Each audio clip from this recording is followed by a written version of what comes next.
شوہر بہت زیادہ نادار و مفلس ہے، تب بھی اسی شوہر کے ساتھ وفاداری کرو، اس کے ساتھ غداری مت کرو۔ اگر کوئی انسان کتنا ہی زیور کا لالچ دے، کتنی دولت کا لالچ دے، کتنے ہی کاروں میں بائک پہ گھومنے پھرنے کا لالچ دے، کبھی کسی کی طرف نگاہ اٹھا کر نہ دیکھنا، اس لیے کہ اگر دنیا کے اندر کسی کے زیور کے لالچ میں پھنس کر، اگر کسی دنیا دار انسان کی لالچ میں آ کر تم اپنی آبرو کا سودا کر بیٹھو گی، تم اپنی عزت کا سودا کر بیٹھو گی، سب کچھ چلا جائے گا، دنیا میں عزت بھی چلی جائے گی اور آخرت میں تم جہنم کا ایندھن بنو گی۔ اور اگر تم نے اپنی عزت کو سنبھال کر رکھا، اپنی حیا کو سنبھال کر رکھا اور غریب شوہر کے ساتھ تم نے وفاداری کے ساتھ اپنے شوہر کے ساتھ وفاداری کی، تو نبی کا فرمان سنو، میرے آقا فرماتے ہیں جو عورت اپنے غریب شوہر کے ساتھ وفاداری کے ساتھ رہتی ہے، اپنی آبرو کا سودا نہیں کرتی، ایسی عورت کو اللہ میری بیٹی فاطمہ کے ساتھ بغیر حساب و کتاب جنت میں داخل فرمائے گا۔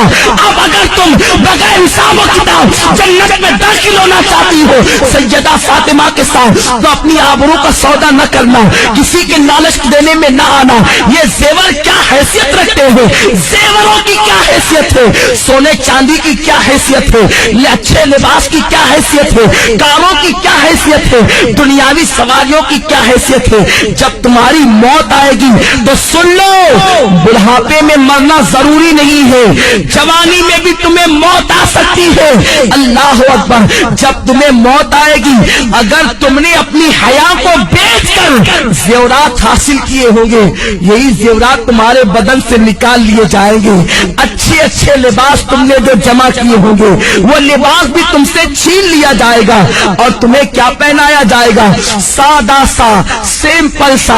2 گز سفید کپڑا جسے دنیا کفن کہتی ہے، وہ کفن تمہارے بدن سے لپیٹا جائے گا، کافور کی وہ غمگین خوشبو تمہارے بدن سے لگائی جائے گی۔ تمہاری سہیلیاں آج جو تم سے کہتی ہے چل، اس غربت میں کیا رکھا ہے، اس غربت میں کیا رکھا ہے، چل چل کر عیش کی زندگی گزار۔ یاد رکھنا، ان ظالموں کی بات کبھی مت سننا۔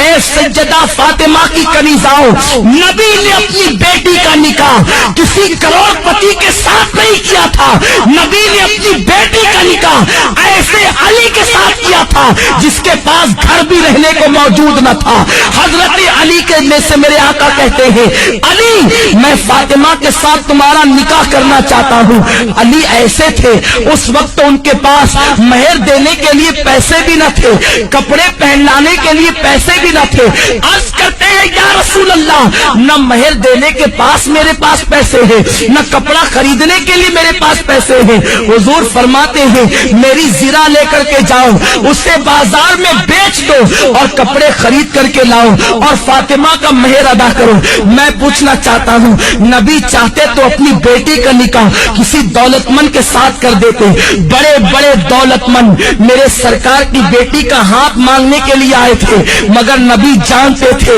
اگر میں نے اپنی بیٹی کا نکاح کسی دولت مند کے ساتھ کر دیا تو میری امت کی بیٹیوں کا کیا ہوگا، میری امت کی بیٹیاں زندگی کیسے گزارے گی۔ نبی نے اپنی بیٹی کا نکاح ایک غریب علی کے ساتھ کر کے دنیا کو بتا دیا کہ غریب شوہر کے ساتھ ایمانداری اور وفاداری کے ساتھ اپنی زندگی کو گزار